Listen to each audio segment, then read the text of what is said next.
जय श्रीराम. रामाच्या भावंडांचं प्रेम. राम आदिपुरुष, पुराण पुरुष, परमात्मा. श्रीरामाच्या चरणी कोटी कोटी प्रणाम. राम वनात निघाला. भरताने त्याला खूप म्हटलं, रामा जाऊ नकोस, परत राज्यकारभार कर. पण रामाने ऐकलं नाही. पितृवचन पाळायचं होतं त्याला. शेवटी भरत नाराज होऊन वापस आला. नंदीग्राममध्ये तो राहत होता. रामासारखेच वल्कले घालून, जटा बांधून, कुठलाही भोग त्यांनी सगळे सोडले होते. आणि त्याचं जेवण काय होतं? देहाला तर काहीतरी खाऊ घालावंच लागतं, त्याशिवाय देह उभा कसा राहणार? भारताचं जेवण काय होतं? गोमुख यावक व्रत त्यांनी स्वीकारलं होतं. गाईला धान्य खाऊ घालायचं. शेणातून ते धान्य पडणार. ते धान्य स्वच्छ करून भरत गोमूत्रात शिजवून फक्त एक वेळेस ते खायचं. अशा प्रकारे त्यांनी आपल्या शरीराला सांभाळलं. रामाने सांगितलं, भरता माझ्यासाठी तू स्वतःला जप. अशा प्रकारे कठीण व्रत भरताने केलं. आणि शेवटी 14 वर्ष संपले तेव्हा त्याचा प्राण कासावीस होत होता. रामाच्या दर्शनासाठी तळमळ तळमळ करत होता जीव, पाण्याविना माशासारखा. 14 वर्ष पूर्ण झाले. आता एक क्षण, एक दिवस त्याला राहायचं नव्हतं.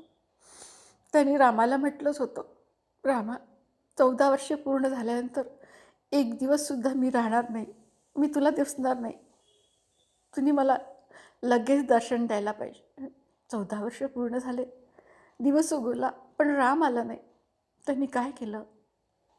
अग्नी पेटवली. बस रामा, आता मला सहन होत नाही तुझा विरह.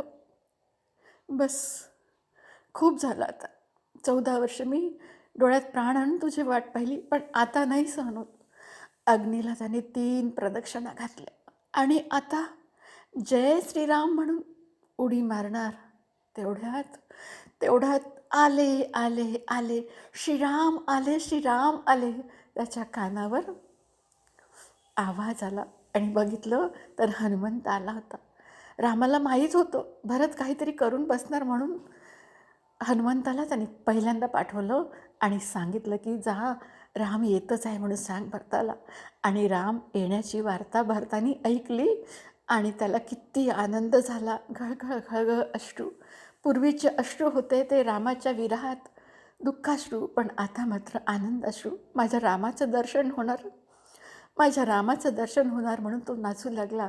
आणि तो वाट बघत राहिला, कधी येणार माझे राम, सीता जानकी, कधी येणार माझी वहिनी, सांग ना हनुमंता, सांग ना. हनुमंत म्हणाले, बस येतच आहे. ते बघा, हनुमंत सांगितलं ते विमान दिसतंय ना, त्या विमानात सारे बसून येत आहे. जानकी माता, लक्ष्मण, श्रीराम. आणि भरताला खूप खूप आनंद झाला.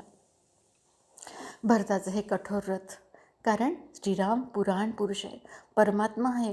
ते साधारण पुरुष नाही आहे तुमच्या आमच्यासारखे, साक्षात परमात्मा आहे. सगळ्या विश्वाला जन्म देणारे आणि सगळ्या विश्वाला चालवणारे.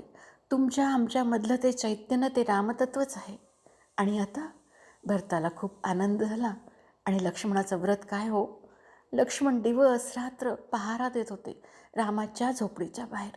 निद्रा नाही ना आहार नाही, 24 तास दिवस रात्र रामाचं रक्षण करण्यासाठी. कारण घनदाट वन होतं, राक्षस वन्य प्राणी कधीही येऊ शकत होते. म्हणून डोळ्यात तेल घालून लक्ष्मण रामाचं रक्षण, सीतेचं रक्षण करत होते. जेव्हा परत आले तेव्हा सुमित्रे मातेने लक्ष्मणाला कडकडून मिठी मारली, खूप चुंबन घेतले, डोळ्यात अश्रू, आणि म्हणाली, लक्ष्मणा, अरे बाळा, 14 वर्ष आहार नाही, निद्रा नाही, कसा रे राहिलास तू? तेव्हा लक्ष्मण म्हणतो, माते, अगं माझ्यासोबत श्रीराम होते ना.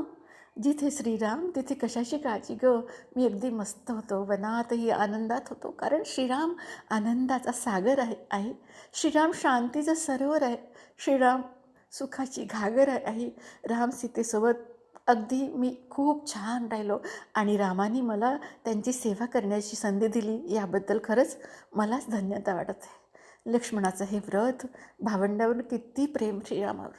आणि शत्रुघ्न, एक दिवस काय झालं, शत्रुघ्नची पत्नी श्रुतिकीर्ती रात्रीची वेळ होती, मध्यरात्रीची, फिरत होती, झोप येत नव्हती. तेव्हा कौसल्या म्हणाली, बाळा कोण आहे तिकडे? बघितलं तर ती श्रुतिकीर्ती. बाळा झोपली नाहीस आणखी? का गं, काय करते आहेस? झोप नाही येत आहे? आणि आणि शत्रुघ्न कुठे आहे? कुठे गेला तो? शत्रुघ्नचं नाव घेतल्याबरोबर श्रुतिकीर्तीने कौसल्या मातेच्या कुशीत ती शिरली आणि घळघळ घळघळ रडू लागली. इतकी आकसाबुकसा रडू लागली. बाळा का बरं रडतेस गं? कुठे गेला शत्रुघ्न? सांग ना मला, काही झालं का तुला? शत्रुघ्नला काही झालं का? ती रडतच होती, हुंदके देत होती आणि म्हणाली, आई काय सांगू, जेव्हापासून राम वनात गेले ना, तेव्हापासून आत्तापर्यंत ते मला भेटलेच नाही हो. आणि परत तिला उमाळायला. बापरे, किती हे प्रेम भावंडांचं. आणि कौसल्यानं तिला कुरवाळलं, शांत हो बेटा, शांत हो. आणि शत्रुघ्नचा शोध घेतला तेव्हा तू कुठे होता? भरत अयोध्येच्या बाहेर नंदीग्रामात रामासारखी झोपडी बांधून वल्कले घालून अगदी वैराग्यपूर्ण राहत होता. आणि शत्रुघ्न त्याच्या अलीकडे एका दगडावर मान टाकून तो मध्यरात्री झोपला होता. तेव्हा कौसल्याने विचारलं, शत्रुघ्न हे काय आहे रे? अरे राजवाड्यात का नाही झोपत? तेव्हा त्याच्याही डोळ्यात पाणी. म्हणाला, आई श्रीराम तिकडे वनामध्ये झोपडीमध्ये राहतात आणि मी राजवाड्यात झोपू? छे छे छे, ते आल्याशिवाय मला चैन नाही पडणार. असं हे भावंडांचं प्रेम. श्रीराम साक्षात परमात्मा आहे आणि त्यांनी मानवी अवतार घेऊन संपूर्ण विश्वाला सांगितलं की भावंडांचं प्रेम कसं असायला हवं, भाऊ भाऊ कसे प्रेमाने राहायला पाहिजे, घरात कसा शांती, जिव्हाळा, प्रेम आणि आनंद असायला पाहिजे. तेच कुटुंब असते जिथे शांती असते, जिथे प्रेम असते, एकमेकांबद्दल आपुलकी असते, एकमेकांसाठी त्याग करायची तयारी असते. ह्या भावंडांच्या प्रेमाला कोटी कोटी प्रणाम, कोटी कोटी प्रणाम. श्रीराम जय राम, जय जय राम.